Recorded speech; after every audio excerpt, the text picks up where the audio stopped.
Selamat sore Mbak Audrey. Ya, dan ada juga Direktur Eksekutif Lingkar Madani, Ray Rangkuti. Bang Ray, selamat sore. Masih di mute Bang Ray. Oke, saya mau ke Mas Faldo dulu. Mas Faldo, pertanyaannya apakah dengan membajak kader partai lain, ya ada 3 senior partai Nasdem yang dibajak oleh PSI, ini menjadi strategi partai Anda agar bisa masuk parlemen 2029? Ya, pertama kali saya mau luruskan dulu ya Mbak soal membajak gitu ya. Kalau membajak itu kan biasanya ada transaksi, ada imbalan, ada negosiasi diam-diam. Tapi yang terjadi ini bukan bajak-membajak, tapi orang yang datang dengan kesadaran politiknya sendiri. Yang kedua, tidak ada satupun kader partai lain termasuk Nasdem yang ditarik secara paksa ke PSI. Mereka keluar dulu nih dari partainya, baru masuk PSI. Sehingga kita juga di PSI cukup selektif karena nggak serta-merta otomatis gabung ke PSI. Kita juga ngelihat rekam jejaknya, portofolionya, etikanya dan pengalamannya juga. Tapi yang sudah resmi dan punya niat baik tentu tidak mungkin ditolak. Karena kader yang dilantik hari ini, dijaketkan hari ini, mereka datang semua dengan niat baik dan ingin bekerja bersama PSI. Dan nggak mungkin dong Mbak, PSI nutup pintu gitu loh. Orang mau berjuang ya nggak etis kalau ditolak hanya karena drama politik. Jadi artinya mau di sini ditegaskan tidak ada bajak-membajak. Yang ada adalah Bang Rusdi Mase, Pak Ahmad Ali, Bang Bestari Barus ini murni karena pengen masuk aja ke PSI. Ya politik itu kan di partai itu soal kenyamanan bekerja Mbak Audrey. Karena kan nggak semua juga orang datang itu berpolitik mencari jabatan as it is gitu ya. Karena mereka juga mencari ruang yang sehat untuk berkontribusi. Terkait apa yang terjadi di partai mereka sebelumnya ya tentunya itu urusan domain partai lain gitu. Tapi yang ingin kami pastikan adalah partai ini PSI bukan tempat pelarian Mbak. Bukan tempat transit juga dan ini adalah rumah kerja jangka panjang. Karena mereka tahu PSI kan sampai hari ini juga capaiannya belum terlalu menggembirakan sebagai sebuah partai politik. Tapi dalam demokrasi kami kira perpindahan kader itu adalah hal yang normal. Yang penting arahnya jelas, bermanfaat bagi masyarakat gitu. Sehingga kami ingin menegaskan PSI tidak sedang membajak siapapun. Kami menerima orang yang ingin bekerja untuk masyarakat lewat jalur politik bersama PSI. Kita nggak nyuri kader, tapi kita memperkuat partai-partai kita dengan orang-orang yang berpengalaman. Oke, Bang Ray, emang kalau dari Bang Ray sendiri hitung-hitungannya kenapa sih banyak politisi senior pindah ini ke PSI, terutama untuk kader Nasdem? Ada apa dengan PSI? Kalau dilihat fenomenanya kan sebetulnya kader Nasdem banyak pindah ke PSI. Jadi kalau dari situ sih bisa dilihat dari 2 aspek. Aspek pertama tentu PSI-nya sendiri, aspek kedua adalah Nasdemnya. Kalau PSI sebagai partai terbuka mungkin masih punya imajinasi bahwa dengan nama besar Pak Jokowi akan dapat lolos ke partai selama mungkinnya parliamentary threshold itu. Tetapi Bang Ray, sorry saya potong dulu, mungkin bisa diperbaiki koneksi untuk audionya Bang Ray, agak kurang jelas kedengaran. Halo 1 2 tes. Oke. Iya, silakan Bang Ray. Iya, jadi saya kira juga ada masalah mungkin di internal Nasdem. Di internal itu bukan berarti mereka konflik, tapi bacaan-bacaan soal masa depan Nasdemnya menjelang pelaksanaan pemilu legislatif 2023 yang akan datang. Saya kira 2-3 hari yang lalu di acara Kompas juga saya katakan kalau Nasdem nggak jelas posisinya antara dia berkoalisi dengan pemerintah atau oposisi dengan pemerintah, kayaknya masa depan Nasdemnya ini agak sulit gitu. Jadi boleh jadi sebagai dari kader Nasdem ini sudah membaca ketidaktagasan sikap ya Nasdem antara berkuasa dengan tidak berkuasa itu punya potensi akan membuat partai ini kesulitan untuk menghadapi diri. Jadi lebih kepada internalnya bukan karena ada Pak Jokowinya di PSI. Oh, gini, kalau soal pertanyaan berikutnya kan apakah mungkin 2029 PSI misalnya memberi harapan yang cukup baik itu? Saya agak ragu. Sebab biasanya partai politik yang didukung oleh mantan presiden tidak otomatis itu menguat. Kalau kita bicara terhadap Pak SBY misalnya pasca dia berkuasa, kan partainya lumayan menurun kan. Ketika kita berbicara soal Gerindra misalnya, ketika Pak Prabowo berkuasa, kan kesulitan untuk mencapai elektabilitas yang cukup bagus gitu. Jadi kalau kita lihat tradisinya di Indonesia, orang yang berkuasa dengan partainya itu bisa melaju gitu. Nah, masalahnya adalah 2009 itu Pak Jokowi jelas tidak dia berkuasa. Dan apakah elektabilitas, popularitas Pak Jokowi masih bisa digadang-gadang untuk terus ya katakanlah membackup PSI untuk kuat di 2009 akan datang? Saya agak ragu. Kenapa ragu gitu? Bahkan ketika Pak Jokowi sedang berkuasa pun PSI-nya nggak sampai 3% gitu loh. Apalagi Pak Jokowi berkuasa gitu. Nah, kalau kita lihat yang masuk-masuk itu, saya kira target mereka bukan ke parlemen nasional tuh, lebih kepada itu lokal aja gitu. Kalau lokalnya sih mungkin terlalu bermasalah gitu, karena boleh jadi itu bisa masuk, karena kan nggak kena 4%-nya gitu. Tapi kalau ke Senayan, saya agak ragu PSI bisa menembusnya, sebab dengan ini saja, dengan menyebut dualnya saya diragukan partai yang bisa kalau dia ditopang oleh kekuasaan.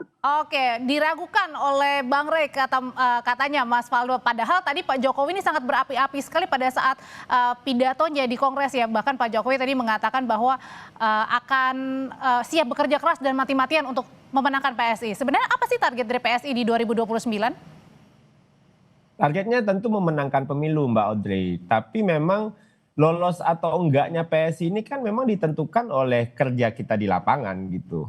Memang betul kami menjadikan Pak Jokowi sebagai role model, ideolog, pemikir, inspirator kami gitu. Tapi kan itu juga tidak serta-merta terkonversi dalam hasil yang akan dicapai ketika pemilu. Kami kira kita lebih rasional kali ini setelah pengalaman 2 kali pemilu sebelumnya. Maaf saya off dulu ya. Orang sibuk nggak boleh off. Herbakov dengan 4 herbal alami bekerja double action. Mulai kof minum Herbakov, obat batuk herbal orang sibuk. Dexter. Yang ada setelahnya pemilu-pemilu itu keluar dari parlemen Mbak Audrey. Nah tentunya kan refleksi yang dilakukan PSI ini adalah bentuk dari apa yang telah kami capai sebelumnya. Makanya Mas Kaisang, Ketua Umum kami, bicaranya satu aja, fokus ke struktur. Dan kita nggak nunggu menjelang tahun-tahun pemilu, hari ini kita udah mulai dari daerah-daerah gitu. Yang dulunya PSI mungkin lebih eksklusif untuk anak muda atau perkotaan, kali ini nggak bisa lagi. Karena ya dinamika pemilih yang berubah hampir setiap tahun di pemilu ini juga kita capture gitu. Bahwa partai harus dibikin seterbuka mungkin, tidak hanya mengejar kerumunan sesaat, tapi harus membangun basis yang konsisten. Oleh kalau gitu jangan-jangan PSI ingin juga menggeser Nasdem nih, karena menggeser tadi memasukkan ketua DPW Nasdem Sulawesi Selatan Bang Rusdi Mase, kemudian juga ada Ahmad Ali. Ya sebenarnya kalau partai yang punya target menang pemilu semuanya pengen digeser Mbak Audrey. Tapi kan lagi-lagi hal itu harus bisa dilakukan dengan cara yang masuk akal gitu. Karena kan berpartai ini di Indonesia tentunya dengan kos yang sangat mahal, dengan waktu yang terkuras, SDM butuh yang banyak. Kita nggak bisa sendirian untuk sampai ke parlemen untuk memperjuangkan ide kita. Makanya hadirnya tokoh-tokoh ini kan tokoh-tokoh yang sebenarnya udah belasan tahun di partai lain, penguasa juga. Pak RMS contohnya, Bupati Sidrap, pernah jadi anggota DPR di Sulsel, Nasdem megang daerah gitu ya.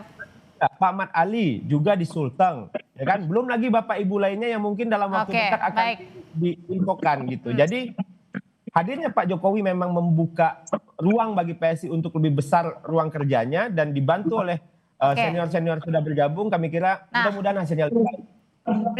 Berarti artinya Bang Rey dengan bukan hanya figurnya Pak Jokowi, tapi PSI ini ingin menarik figur dari tokoh-tokoh daerah atau tokoh-tokoh lokal seperti masuknya Bang Rusdi Mase, Pak Ahmad Ali, dan juga yang awal ada Bang Bestari Barus. Ini juga memang menjadi target PSI nih, supaya bisa merangkul jangan-jangan atau menggeser ya itu tadi daerah-daerah yang kemudian dikuasai oleh parpol sebelumnya. Ya kalau saya bilang terlalu ambisius ya tentu mungkin akan dikoreksi oleh Bung Faldo gitu. Kecenderungan kita secara umum sekarang itu adalah makin menyusut jumlah partai politik sebetulnya gitu. Ada semacam ketidakpuasan ya, bahkan mungkin pada tingkat tertentu kejengkelan publik terhadap partai politik gitu. Sehingga kehadiran partai-partai politik baru nggak terlalu direspon oleh masyarakat sebetulnya secara umum. Oleh karena itu jangankan untuk PSI, bahkan boleh jadi untuk partai politik yang eksis sekarang di DPR pun punya potensi untuk keluar tuh satu gitu. Jadi bukan menukarnya, malah mungkin akan keluar kalau kita masih tetap pakai 4% itu. Nah oleh karena itu kalau misalnya memikirkan PSI lolos Senayan, bagi saya itu berlebihan gitu. Tapi apakah PSI akan bisa menguasai daerah-daerah tertentu? Bisa jadi gitu. Makanya saya mengatakan tadi, kayaknya yang realistis itu adalah menguasai daerah-daerah, bukan menguasai tingkat nasionalnya gitu. Makanya saya mengatakan tadi, nah kalau kita lihat ini kan tokoh-tokohnya tokoh yang cukup populer di daerahnya gitu loh. Dan mungkin karena itu. Tapi pertanyaan berikutnya kalau kita turunkan adalah, apakah Sulawesi misalnya Selatan khususnya dapat dikejar oleh PSI? Saya agak ragu karena setidaknya mereka akan berhadapan dengan kekuatan di dalam dua di situ. Satu adalah Golkar yang secara tradisional memang sudah menguasai Sulawesi Selatan, dan yang kedua adalah Gerindra gitu. Oke, kalau gitu singkat aja Bang Rey, apakah dengan menarik kader-kader dari partai politik lain masuk PSI, ini artinya pengkaderisasinya di internal PSI sendiri mandek, nggak jalan? Iya, bisa iya, karena itu persoalan sendiri. Saya kira orang-orang yang datang ke PSI dengan tokoh-tokoh yang disebutkan tadi kan nggak akan mau duduk di jabatan yang biasa gitu loh. Dia langsung ke topnya gitu kan. Seperti yang kita lihat sekarang, langsung jadi wakil ketua, jadi ketua, macam-macam dan sebagainya. Kalau polanya begini, ya proses pengkaderan atau tradisi pengkaderan di di PSI itu bisa sangat terganggu. Dan untuk jangka panjang tentu saja ini bisa bermasalah. Oke, Mas Faldo, gimana nih kalau dibilang mungkin aja nih jangan-jangan pengkaderisasian PSI yang mandek nggak jalan, makanya narik atau bawa-bawa parpol lain nih untuk masuk, atau kader-kader lain untuk masuk ke PSI? Iya, kalau tadi dibilang kita nggak nyampe nasional, tapi saya pengen bilang bahwa kita kan evaluasi nih. Dulu mungkin terlalu kota, Jakarta sentris. Sekarang tentu kita tambah yang lain daerahnya sehingga ini jadi masuk akal pengen lolos parlemen sebenarnya. Yang kedua, apabila bicara soal kaderisasi, yang pasti di PSI itu adalah merit system. Orang baru nggak akan matikan kader lama. Yang diukur performa, kinerja. Saya termasuk orang yang juga bergabung di PSI belakangan kok, baru 6 tahun gitu. Kalau tanpa merit system, mungkin saya nggak di sini hari ini. Mungkin nggak, ya, pasti nunggu, ngantri, dan sebagainya gitu. Sehingga kami kira yang naik itu bukan karena senioritas, tapi karena kontribusinya, dampaknya, dan yang paling penting, orang yang bekerja keras untuk PSI. Makanya Mas Kaisang kali ini menargetkan semuanya bekerja keras untuk membangun struktur sampai per TPS. Itu targetnya untuk 2029 ya. Terima kasih Mas Faldo, terima kasih Bang Rey, selamat malam. Sama-sama.